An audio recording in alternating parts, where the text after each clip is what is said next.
Assalamualaikum warahmatullahi wabarakatuh. Bismillahirrahmanirrahim. Alhamdulillahi rabbil alamin. Wa afdalus salati wa atammu taslimi ala sayyidina Muhammadin wa ala alihi wa sahbihi ajmain. Rabbi shrah li sadri wa yassir li amri wahlul 'uqdatam min lisani yafqahu qawli. Subhanaka la ilma lana illa ma 'allamtana innaka antal alimul hakim. Allahumma akhrijna min zulumatil wahmi wa akrimna binuril fahmi waftah alaina bima'rifatil ilmi wa sahhil akhlaqana bil hilm waj'alna mimman yastami'una al-qawla fayattabi'una ahsanah.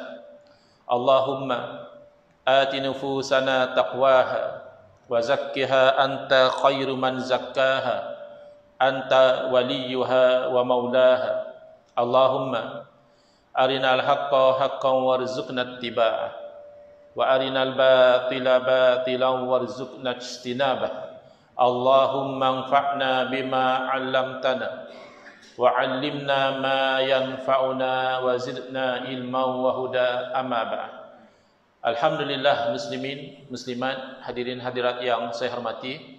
Moga-moga kita semua dirahmati dan diberkati oleh Allah Subhanahu wa taala, dan moga-moga kita semua dikurniakan oleh Allah Subhanahu wa taala kefahaman yang baik di dalam urusan agama sesuai dengan sabda junjungan Nabi kita Nabi Muhammad sallallahu alaihi wasallam, man yuridillahu bihi khairan yufaqihu fid din. Sadaqah Rasulullah sallallahu alaihi wasallam. Barang siapa yang Allah nakkan dengan dia itu kebaikan, nescaya Allah beri dia faham di dalam urusan agama. Dan moga-moga juga dikurniakan akhlak yang mulia sesuai dengan sabda junjungan Nabi sallallahu alaihi wasallam, innama bu'istu liutammima makarimal akhlak.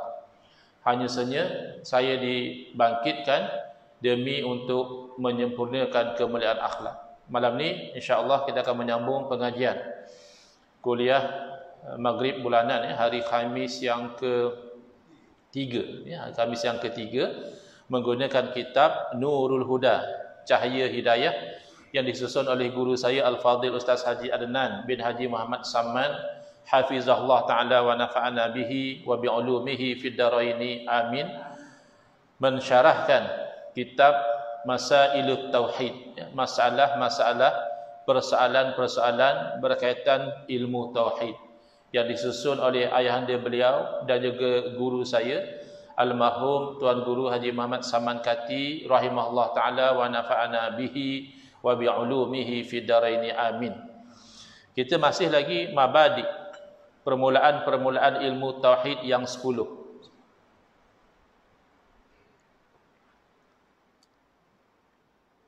Selesai kita dalam kuliah yang lalu menerangkan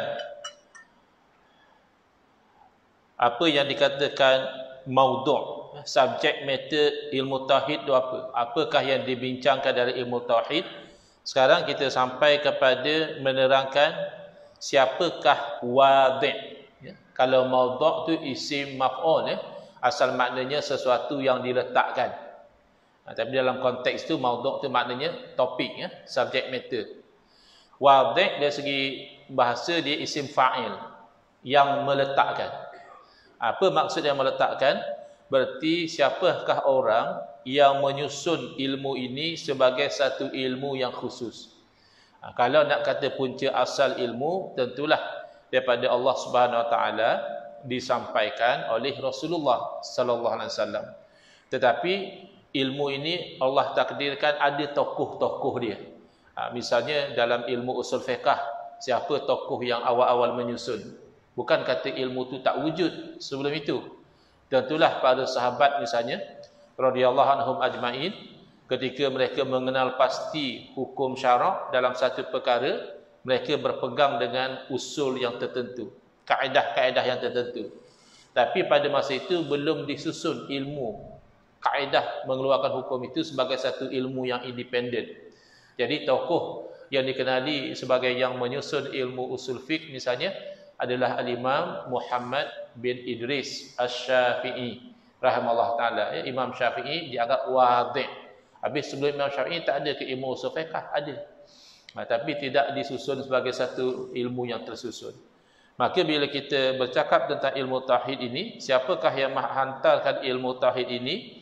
Itu ialah Al-Imam Abu Hasan Al-Asy'ari dan Al-Imam Abu Mansur Al-Maturidi rahmatullah alaihima, serta pengikut-pengikut kedua-duanya. Maknanya ulama-ulama yang mengikut dua orang tokoh ini, atau disebut Al-Asy'ariyah wal Maturidiyah. Asy'ariyah plural kepada orang-orang yang mengikut Imam Abu Hasan Asy'ari, Maturidiyah plural jamak kepada orang yang mengikut Imam Abu Mansur Al-Maturidi rahmatullah alaihim ajmain, yang mana kedua-duanya inilah yang dikenali sebagai tokoh yang menyusun ilmu tauhid ini. Adakah di zaman Nabi sallallahu alaihi wasallam tidak ada ilmu tauhid? Pasti ada. Bahkan inilah yang utama sekali yang disampaikan kepada umat, supaya ada tauhid, ada beriman mengesakan Allah SWT semata-mata dan meninggalkan syirik, mensekutukan Allah SWT. Ini dakwah para rasul semenjak daripada dahulu, iaitu tauhid yang nak ditanamkan dan syirik yang hendak ditolak. Jadi ilmu tu ada. Tapi setelah kewafatan Nabi sallallahu alaihi wasallam dan berlalu lebih kurang dalam sekitar 200 tahun lebih, ya, mula berlaku perpecahan yang bukan sahaja terbit daripada perpecahan politik, pertikaian tentang siapa yang sepatutnya menjawat jawatan khalifah, iaitu yang berlaku antara Sayyidina Ali karramallahu wajhah dan Sayyidina Muawiyah radhiyallahu ta'ala anhu, dan itu pun selepas krisis politik menggulingkan Sayyidina Utsman bin Affan radhiyallahu ta'ala anhu. Dan sebab itulah antara lain kita umat Islam Ahli Sunnati wal Jamaah itu berpegang bahawa tidak boleh al-khuruj ala sultan wa in kana ja'ira. Tak boleh kita mengangkat senjata menggulingkan pemerintah walaupun pemerintah itu memerintah dengan zalim. Bersetuju dengan kezaliman tak boleh, apatah lagi menyokong kezaliman dia. Kita pula jadi tukang tolong buat zalim, tak boleh. Tapi boleh tak dengan sebab dia zalim, lalu kita pun mengangkat senjata menggulingkan dia? Itu tidak dibenarkan mengikut pegangan Ahli Sunnah wal Jamaah. Kalau ikut Khawarij, memang sikap Khawarij dia akan bangkit menentang pemerintah. Syiah juga dia bangkit menentang pemerintah. Tetapi Ahli Sunnah wal Jamaah kenapa tidak mengambil sikap begitu? Kerana pertama bercanggah dengan apa yang disuruh oleh Nabi sallallahu alaihi wasallam. Nabi sallallahu sudah beritahu kepada umat melalui apa yang diberitahu kepada sahabat baginda Sayyidina Huzaifah Al-Yamani radhiyallahu anhu, bahawa satu masa akan ada pemimpin-pemimpin, ya, umara, qulubuhum qulubus syayatin. Hati-hati pemimpin-pemimpin yang ada satu masa nanti adalah hati-hati syaitan. Maknanya pemimpin yang jahat lah. Sehingga disifatkan oleh Nabi, hati mereka tu hati syaitan.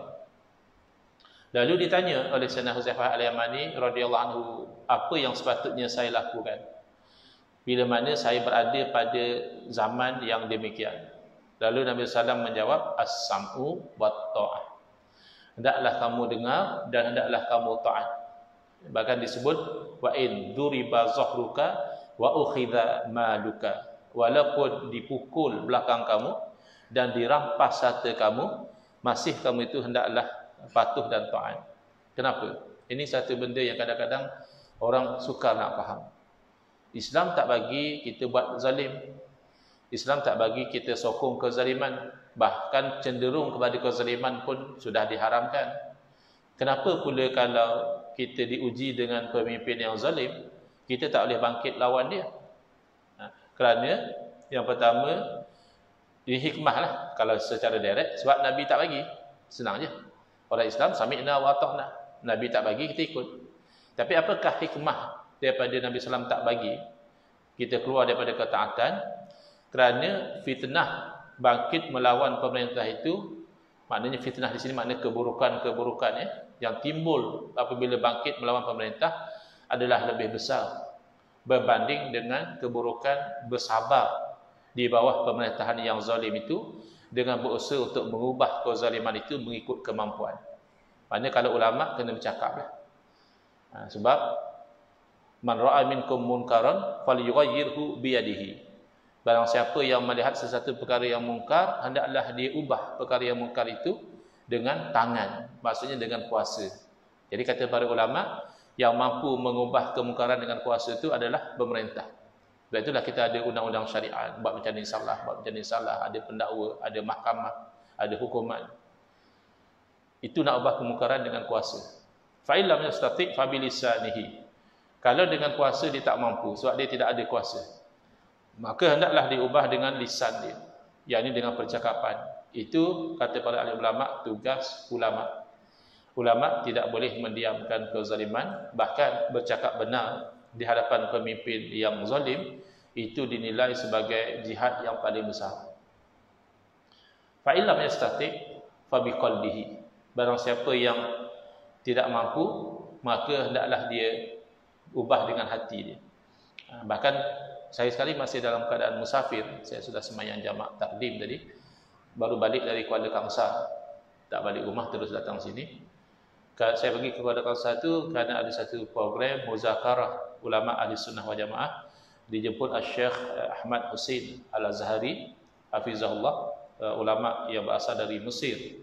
Dia baca hadis itu, bahkan dia kata sebahagian melihat bahawa hati, dia bergerak dari hati dulu sebenarnya. Bila ada mengubah dengan hati itu, engkar dengan hati itu, mengubah dengan hati itu lebih powerful berbanding mengubah dengan tangan. Dengan kuasa ni kadang masa ada penguat kuasa, okeylah, dia tak berani buat, atau kena denda, dia slow down. Dengan lisan juga macam tu, bila kena ceramah, kena tazkirah, kena apa, slow down. Tapi kalau sudah dengan hati yang engkar, tidak suka kepada perkara-perkara yang mungkar tadi, sudah diubah dengan hati, maka ada penguasa ke tidak ada orang yang berdakwah atau tidak berdakwah, dia tetap akan berubah meninggalkan kemungkaran itu. Ini satu perspektif tapi daripada perspektif yang biasa kita dengar, masing-masing itu ada peranan. Yang ada kuasa dengan kuasa dia, yang ada ilmu dengan lisan dia berdakwah. Yang dua-dua pun dia tak ada, maka dia dengan hati dia benci kepada kemungkaran itu. Jadi kalau dibenarkan, dan ini kita boleh lihat sebenarnya dalam zaman kita sekarang ini, misalnya apa yang berlaku di Suria. Di Suria pada awal-awal mereka nak bangkit terlibat dengan the Arab Spring. Arab Spring ni boleh dua makna lah. Satu spring makna kebangkitan, dan satu lagi itu spring maknanya musim bunga. Kan dia ada autumn, spring, winter dan juga summer kan. Spring ni kan musim bunga. Jadi dia memberi gambaran dengan revolusi yang dilancarkan ini, it will bring spring to the Arab countries. Akan ada musim bunga. Sebab sebelum ni gambarannya Arab countries ni being ruled by dictators. So they are being oppressed, so on and so forth. Tapi dengan Arab Spring mereka ada kehidupan baru, demokrasi.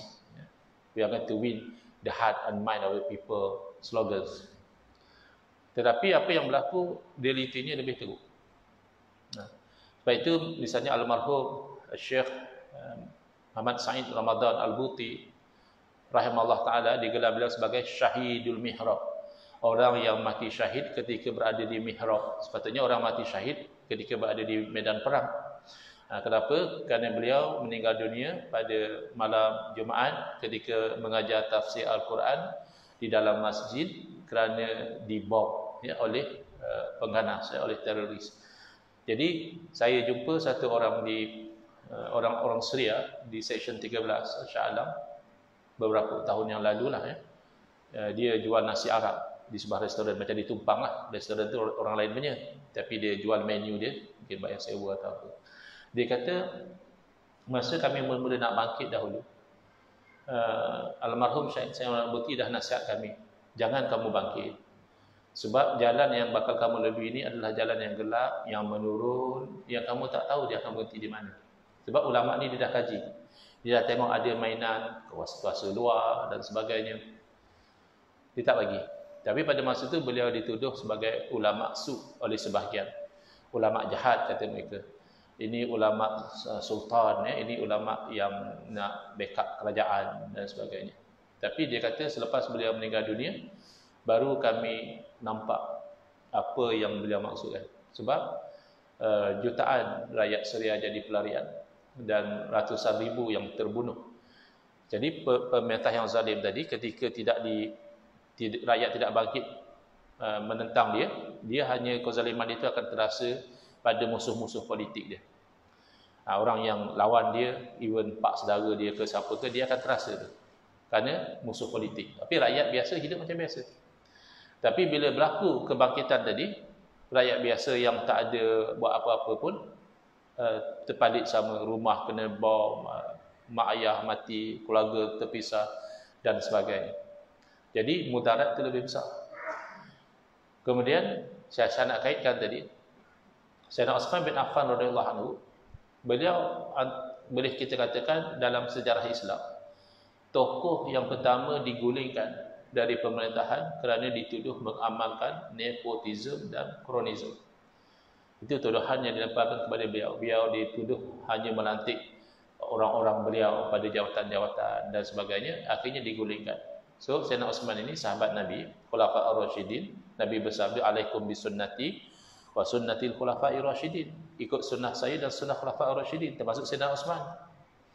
Dan beliau ahadul mubasysyirin bil jannah, salah seorang yang dijamin masuk syurga. Kita tak ada jaminan. Kita mengundi ke, kita jadi calon ke, hanya usaha saja. Kotlah kita mengundi itu Allah nilai ikhlas kerana kebaikan, kan? Kotlah jadi calon tu kerana nak berkhidmat dengan ikhlas pada masyarakat. Jadilah wasilah untuk dapat ridha Allah. Tapi nak kata kita ni jamin masuk syurga, tak ada. Tapi Sayyidina Uthman dijamin. Pun boleh digulingkan dengan alasan beliau tu zalim. Bayangkan kalau kita benarkan orang bangkit dengan alasan pemerintah itu zalim, tak akan habis-habis. Naik satu pemerintah, orang cakap dia zalim, gulingkan. Naik pemerintah baru, sekejap orang seronok, ya, dia pun zalim juga. So bila ada stability. Sebab itu dalam Islam tu dia melihat kepada the bigger scope. Dan antara jalan yang ada indikasi dalam Al-Quran untuk kita mengubah kezaliman yang berada pada pemerintah adalah dalam ayat yang Allah berfirman, wa kadzalika nuwalli ba'daz zalimina ba'dha. Demikianlah kami mengangkat sebahagian orang yang zalim itu menjadi ketua kepada sebahagian yang zalim yang lain. Jadi kata Al-Imam Fakhruddin Ar-Razi rahimahullah taala, ayat ini menjadi dalil bahawa bila-bila masa rakyat itu berlaku zalim, maka Allah akan letakkan atas mereka pemerintah yang sezalim mereka. Maknanya kezaliman pemerintah itu menjadi cerminan kepada apa yang berlaku pada rakyat. Jadi bila mereka nak hilangkan kezaliman yang ada pada pemimpin mereka, hendaklah mereka terlebih dahulu menghilangkan kezaliman yang ada pada diri sendiri. Sebab kadang kalau kita golingkan, yang naik itu daripada rakyat juga. Kalau rakyat pun sebenarnya dia zalim, ya, saya lawan rasuah bukan apa, sebab ialah rasuah dapat kat orang lain, satu rasuah tu dapat kat saya, misalnya begitu. So bila nak habis, bukan kerana haramnya rasuah, cuma tak sedap tengok dapat kat orang lain, kan elok kalau dapat kat saya, akan begitu. Jadi tak akan habis. It will be a cycle and a spiraling down cycle. Dia akan makin teruk. Sebab kita tak ambil ibrah daripada apa yang Al-Quran sudah bagi tahu, bahawa kita kena muhasabah apa kezaliman yang kita telah buat. Antara kezaliman rakyat adalah menganggap saudara seagama sebagai musuh. Itu zalim. Semata-mata kerana dia beza parti, kita layan dia betul-betul sebagai musuh. Mana kita letak? Zalim itu kan letak satu bukan pada tempat saudara seagama, innamal mu'minuna ikhwah. Hanya saja orang beriman itu saling saudara sama satu sama lain. Habis kalau saudara, fa aslihu baina akhawaykum. Hendaklah kamu cuba damaikan antara dua saudara kamu yang bertelagah. Bertelagah kerana berebut perempuan kah? Bertelagah kerana berebut harta pusaka kah? bergelagah kerana rebut jawatan dan kuasa kah? Allah suruh fa'aslihu, hendaklah kamu damaikan. Jadi ini sampingan sebenarnya bila saya sebut tentang pertikaian yang berlaku di kalangan umat Islam itu bermula dengan pertikaian politik seawal Sayyidina Uthman bin Affan radhiyallahu anhu, tapi yang masyhurnya antara Sayyidina Ali dan Sayyidina Muawiyah, maka melarat kepada pertikaian agama. Timbul pelbagai bid'ah, misalnya penyokong Sayyidina Ali walaupun asalnya tak salah, mereka menyokong Sayyidina Ali bahkan baik. Sayyidina Ali ini tokoh yang layak, tapi bila ada sebahagian penyokong Sayyidina Ali menjadi ta'assub lalu membuat bid'ah yang sayyi'ah, dalalah, mereka reka hadis palsu, nak sokong Sayyidina Ali, membenci sahabat-sahabat Nabi selain daripada Sayyidina Ali, menghalalkan nikah mut'ah kerana katanya yang menghalalkan nikah mut'ah ni hanya Sayyidina Umar bukan Nabi, dan pelbagai-pelbagai lagi bid'ah. Akhirnya bangkitlah ulama-ulama mempertahankan akidah Nabi sallallahu alaihi wasallam. Pada masa itu diserang dengan akidah seperti Mu'tazilah, Qadariyah dan juga Jabriyah. Ini antara akidah yang mengancam, semua sekitar bab takdir. Ada yang tolak takdir, Allah cuma cipta manusia saja, lepas tu automated, manusia buat sendiri perbuatan dia. Allah pun tak tahu manusia nak buat apa. Itu namanya Qadariyah. Dan akidah macam ni boleh bawa pada kufur kerana menafikan kuasa dan ilmu Allah. Akidah Jabriyah mula-mula dah elok, dia terima takdir Allah, apa sahaja yang berlaku baik ataupun buruk itu takdir Allah. Akhir-akhirnya melarat, dia menyalahkan takdir. Ya, bila dia tak solat, orang nasihat dia, abang kenapa tak solat? Nak buat macam mana Ustaz? Memang Allah dah takdirkan anak tak solat. Dengar tak wadok sungguh. Cuba buat pelempang sekali tengok macam mana. Mesti dia marah. Dia kata, ustaz apa dakwah macam ni? Lepas tu ustaz kena dakwah bil hikmah. Mana boleh ustaz pula lempang orang? Kita kata sabarlah, bang, Allah takdir saya lempang awak. Agak-agak dia boleh terima, tak boleh terima juga.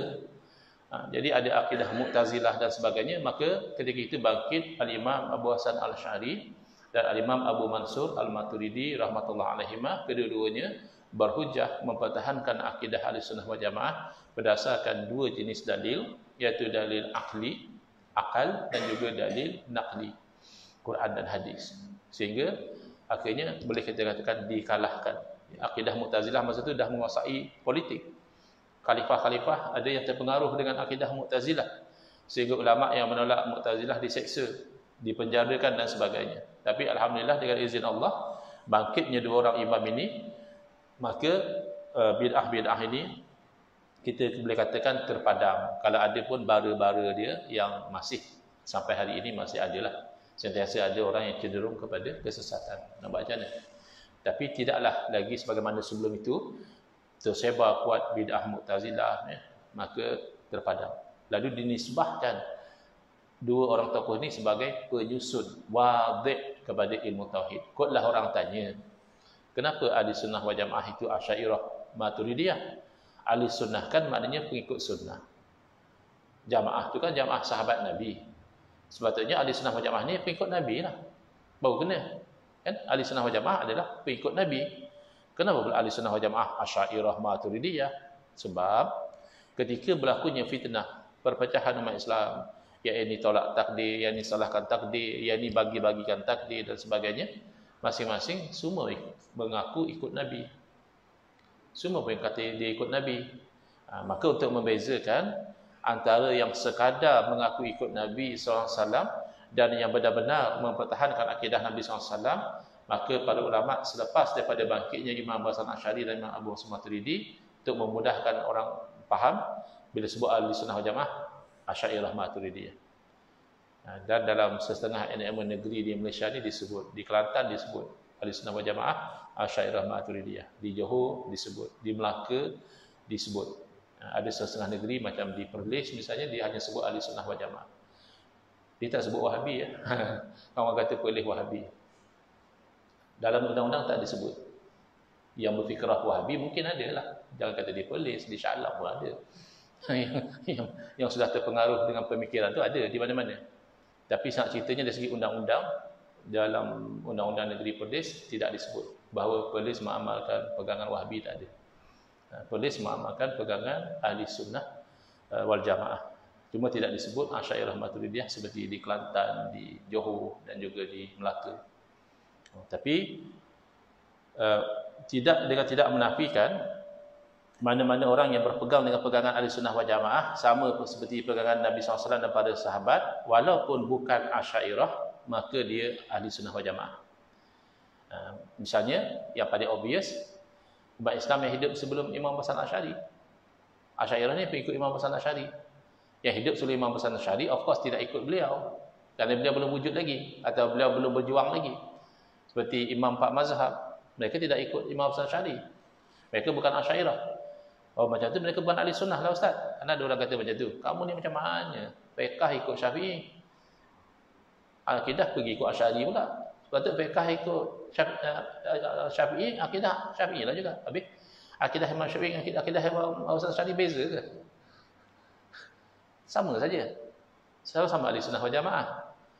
Tinggal lagi Imam Syafi'i terkenal sebagai faqih, orang ahli fiqh. Tak ada pun karang kitab tauhid.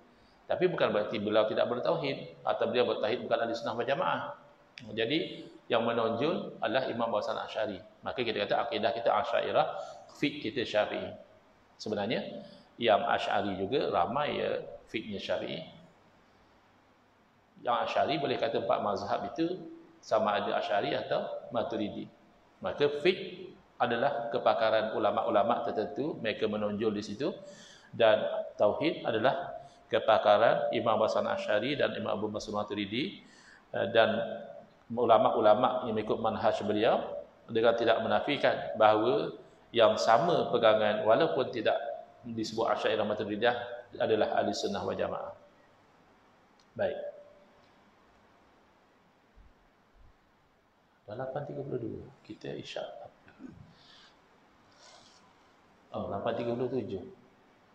Sini isyak terhenti kan, tak ada sambungan. Boleh sambung? Betul? Okay. Jadi azan dulu lepas tu sambung. Tengok kalau sampai stesen berhenti je. Kalau tengah jalan kita sambung sikitlah bagi stesen dia elok. Baik, jadi setakat itu ada sebarang soalan tak? Setakat wadih tu. Kalau ada yang tertanya-tanya. Kalau tidak ada, terus kita pergi kepada yang seterusnya. Peringatan. Semua ilmu-ilmu Islam sebenarnya telah termaktub di dalam Al-Quran dan hadis. Bila kita kata ilmu ni disusun oleh Imam Hasan Asy'ari, bukan berarti beliau bawa ilmu baru. Beliau mereka-reka satu perkara baru, tidak. Tapi beliau ni menggali daripada Quran dan Sunnah, lalu beliau susunkan. Dalam Quran tu ada tentang akidah, ada tentang fiqh, ada tentang tasawuf, ada tentang sejarah, tentang sirah, ya, tentang akhlak, macam-macam ada dalam Quran. Jadi disusun oleh para ulama mengikut topik dia. Dalam Quran hadis secara ijmal atau secara umum, secara ringkas. Maka dikeluarkan daripada Quran dan hadis ilmu-ilmu tertentu oleh ulama-ulama yang rasikhun, ya, yang mendalam lagi luas ilmunya, lalu dihuraikan secara lebih terperinci, secara tafsil. Contoh, dalam Al-Quran sebut apa? Ya, innallaha ala kulli syai'in qadir. Sesungguhnya Allah Ta'ala atas setiap sesuatu maha berkuasa. Dah selesai, kita tahu Allah maha berkuasa dengan Al-Quran. Tapi kalau datang cabaran, orang bertanya, kamu orang Islam, kamu percaya Tuhan kamu berkuasa? Itu kita jawab ya. Jadi Tuhan kamu ni memang berkuasa pada setiap sesuatu ke? Of course lah, kita jawab ya. Tuhan saya berkuasa melakukan apa sahaja. Lalu dia tanya, kalau memang Tuhan kamu berkuasa melakukan apa sahaja, kiranya Tuhan kamu berkuasa tak melahirkan anak? Simple question. Tapi nak jawab macam mana? Adakah kita boleh kata, oleh kerana Tuhan saya berkuasa, ya Tuhan boleh melahirkan anak? Itu kan salah akidah macam itu. Tuhan pula boleh beranak. Tapi kalau kita Tuhan tak boleh beranak, adakah kita mengaku Tuhan kita lemah? Di sinilah peranan ulama menerangkan bahawa kudrah Allah ni skopnya di mana? Yang mana tidak termasuk dalam skop kudrah. Kenapa? Kerana ini mustahil. Dia tidak, yang masuk dalam kudrah adalah perkara yang mungkin. Ini kan terperinci. Dalam Quran sebut umum saja. Tapi yang nak menerangkan secara terperinci sehingga boleh menghadapi sebarang syubhat dan juga keraguan, itu tugas para ulama yang rasikhun. Kita kadang orang awam, kita hanya tahu setakat Allah maha berkuasa dan Allah maha berkuasa ke atas setiap sesuatu. Mudah kan kita orang awam macam tu. Tapi bila diuji dengan orang-orang yang cuba meragu-ragukan macam tadi, Allah Maha Berkuasa, kenapa Allah tak boleh lahirkan anak pula? Maka ketika itulah peranan ulama-ulama tauhid tadi untuk membentengi akidah umat. Misalnya mengenai ketuhanan tersebut dalam Al-Quran, Qul huwallahu ahad. Dalam ni sebenarnya dah terkandung macam-macam. Bila Allah tu ahadun, makna Allah tidak beranak, tidak diperanakkan. Walaupun tak sambung lagi ayat tu. Ayat tu di hujung tu ada lam yalid wa lam yulad. Tapi dengan ahadun tu sudah faham. Berarti Allah tu tidak serupa seperti makhluk. Berarti Allah tidak berhajat kepada yang lain. Ada wahdaniyah di situ. Ada sebagainya. Allahus Samad, ada kudrah, ada iradah, ada ilmu. Tetapi oleh kerana ayatnya itu ringkas, maka orang awam ramai tidak memahami secara terperinci. Lalu dihuraikan oleh ulama daripada sudut lughah, bahasa, istilah, syarak dan sebagainya berdasarkan ilmu nahwu, balaghah, mantik dan lain-lain yang ada pada mereka. Kita misalkan mutiara yang ada di lautan tidak akan dinikmati oleh kita kecuali sesudah ianya diambil oleh penyelam yang mahir. Boleh faham kan? Ulama ni ibarat penyelam mutiara. Mutiara ada dalam laut, tapi cuba kita yang menyelam, tak timbul-timbul nanti. Wallahu a'lam. Bismillahirrahmanirrahim. Alhamdulillahil alamin, wassalatu wassalamu ala asyrafil anbiya'i wal mursalin wa ala alihi washabbihi ajmain.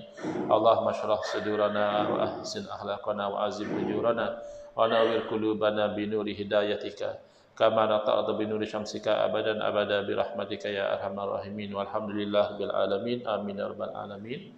Kebetulan masa isyak tu kita dah sampai di tempat dia. Jadi insya-Allah next saya akan pergi kepada mabda' yang seterusnya, iaitu ismuhu. Apakah nama kepada ilmu ini di muka surat 12 insya-Allah.